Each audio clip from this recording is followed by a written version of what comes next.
one thing that I notice in myself as well, but in other people is like, often what is the one thing that they communicate that is a leak, like a personal leak? One thing that I notice with you, and I'm only saying it because you're the one talking, everybody here has one of those leaks. You often talk about the past. I was number one. I was number one. I was number one. Yeah. You don't need to do that. You need to focus on now. Right now. So like a challenge for you would be, for the next 6 months, I don't want you to mention to yourself or to anybody else that you used to be number one on full stack, and see what happens. Yeah. Which will be hard for you, hence the point. Yeah. It's the biggest opportunity, is to not keep saying, well, I used to be doing really well here. Well, do you know where that comes from? You probably do, right?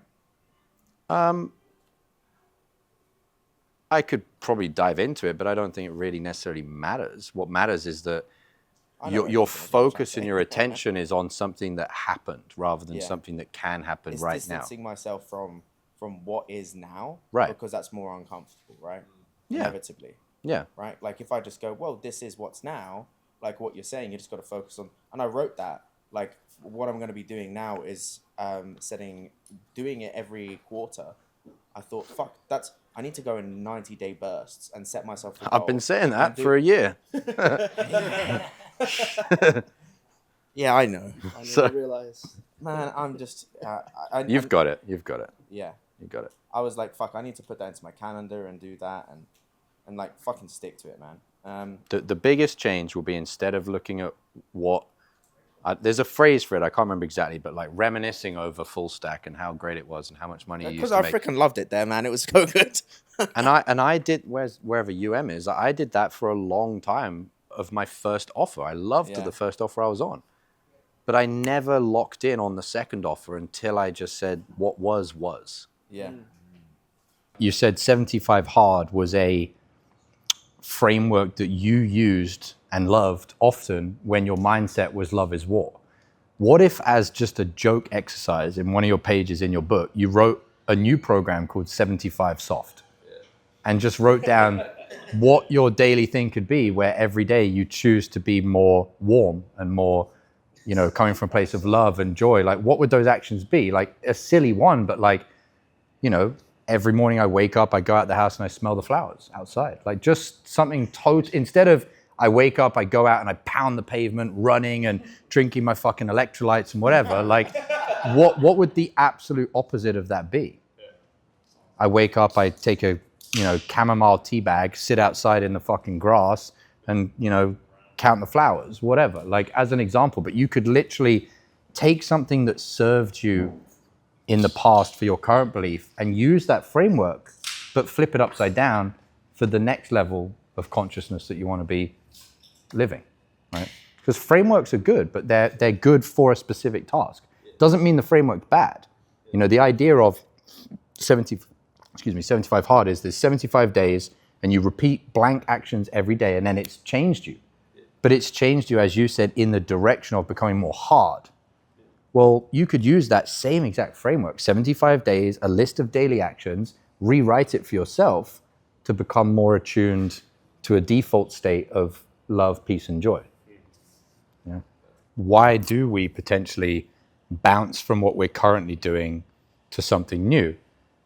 And I think it's because it's easier on ourselves to talk about the hypothetical success of something new than it is to talk about the absolute failure we're currently making of what we're doing. It's much easier to say, well, if I start this new thing, I might be a success in it. It's much easier, as we say, the mirror, to look at that than to say, I currently am not doing everything I possibly can here, and take that ownership of the now. It's just that, basically. If you can look in the mirror and say, I'm doing everything I possibly can with this, and I want the next thing, go for it. And I think that's more of the advice for Oliver is not necessarily about being the number one guy at your office. Is, are you doing those things to the best of your ability? You've got control here. You're putting it into your skill set. You're taking control of your personal life. And if you're lacking those things, then focus on doing those things before you go do X, Y, Z.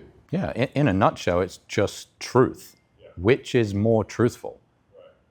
That you currently are failing at what you're doing or not doing the best you possibly can?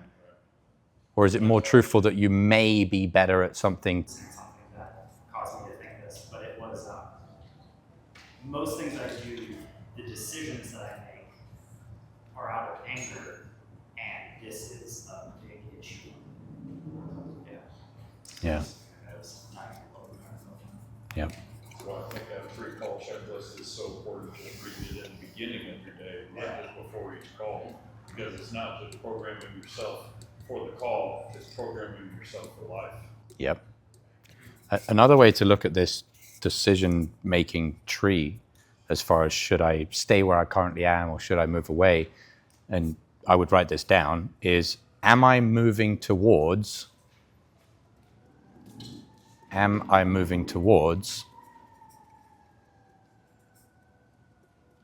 relief or pressure? Relief or pressure. Now, I don't mean pressure in the sense of like chronic stress and negativity and, bad stuff. I mean pressure in the sense of diamonds are created under pressure. Like if you're currently on your current offer and you're like, well, it would be a relief for me to quit and go and start the new thing because that would be more of a relief from the pressure of what is right now, which is I suck.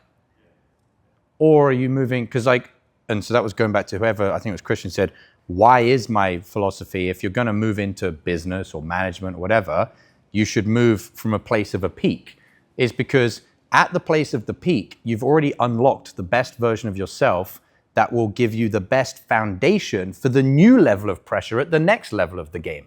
At the next level of the game, it's going to be even harder. So if you're starting the new level of a bigger game from a place of weakness, from a place of I haven't even maxed out my current stats at this level of the game. It's like imagine someone that's playing rookie level basketball that's bottom of the leagues in rookie level. It's like, I'm going to go play in the NBA. You're just going to get annihilated. As opposed to someone saying, okay, I'm number 1 in rookie. I'm going to go play in the NBA. Yeah, it's going to be even harder. So you better leave having been pretty good at your current level of league. So I think a simple way is like, am I considering this decision for relief from, or am I considering this decision for pressure to, and the pressure to is pressure to become a higher version of yourself?